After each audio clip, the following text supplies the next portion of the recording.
কেমন আছেন সবাই? সকলকে স্বাগত জানিয়ে আমি সুরভি আবার একবার হাজির হয়ে গেলাম আপনাদের মাঝে নতুন একটা ব্লগের সাথে।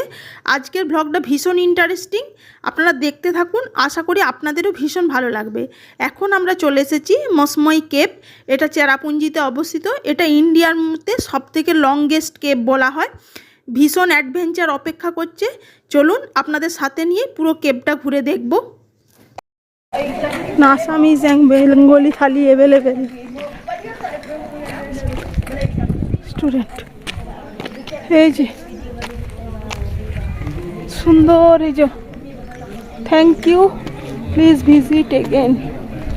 সুন্দর একদম। চলো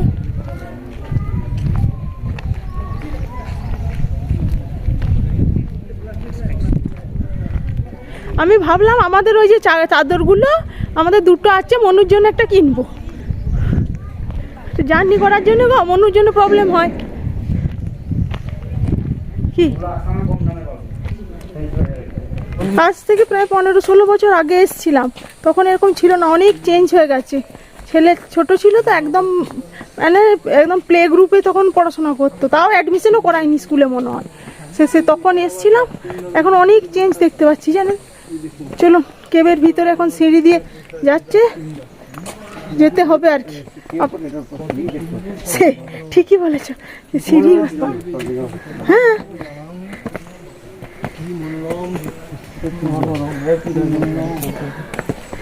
কিন্তু সিঁড়ি ভাঙতে ভাঙতে অবস্থা শেষ।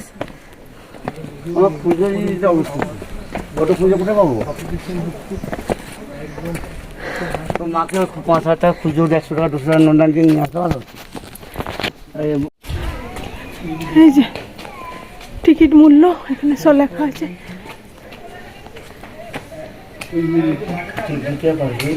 এন্ট্রান্স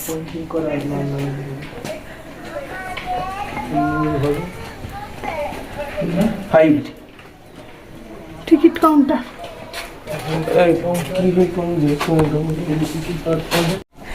আমার মনে নেই তো, ন্যারো নয় তো। আমরা ঢুকি নাই তো। আমরা অল্প দূর যাওয়ার পর চলে এসেছি। এই যে কেবের যে গেটটা, সেটা এসে পৌঁছে গেছি। এখানে অল্প রেস্ট নেওয়ার জায়গা। না বাবা, যে আমরা যাই না ভিতরে বেশি।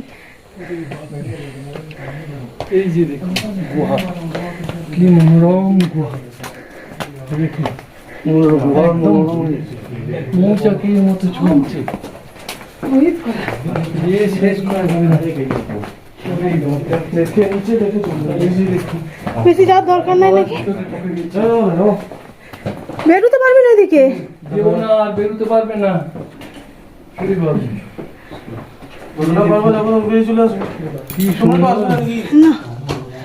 আমরা যাচ্ছি গুহা ভিতরে, পড়ে যাবে। ঢুকে যাচ্ছি গুহার ভিতরে। দুটো স্লিপ করবে, সাবধান। এই যে গুহা, মনে যেতে পারা যাবে? গুহার ভিতরে পারবে না, মাথা দেয় শোনা পারবে না। আর যাওয়া যাবে না। এখানে আমার পড়বো না, কিন্তু মোবাইলটা হাতে নিয়ে মোবাইলটা খুব বন্ধ করে রাখো, আমার ভিডিও অন আছে।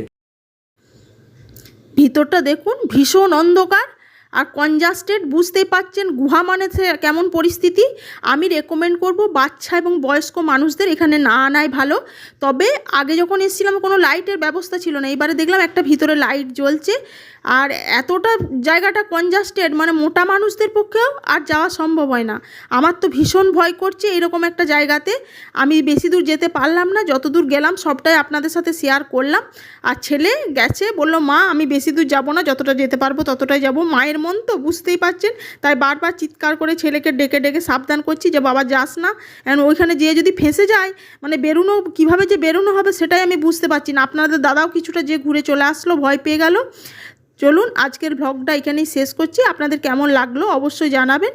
আজকের ভিডিও যদি ভালো লেগে থাকে তাহলে প্লিজ একটা লাইক কমেন্ট করে আমার চ্যানেলটা সাবস্ক্রাইব করে পাশে থাকার অনুরোধ রইল। আজ তাহলে এটুকুই, আবার হাজির হয়ে যাব অন্য কোনো ব্লগে। ততক্ষণ অবধি সবাই ভালো থাকুন, সুস্থ থাকুন। চেরাপুঞ্জির ভীষণ সুন্দর সুন্দর ব্লগ সব আসছে, একটু ওয়েট করতে হবে। আর আগের ব্লগগুলো আপনাদের কাছে কেমন লাগলো অবশ্যই জানাবেন। আজ তাহলে এইটুকুই, ধন্যবাদ।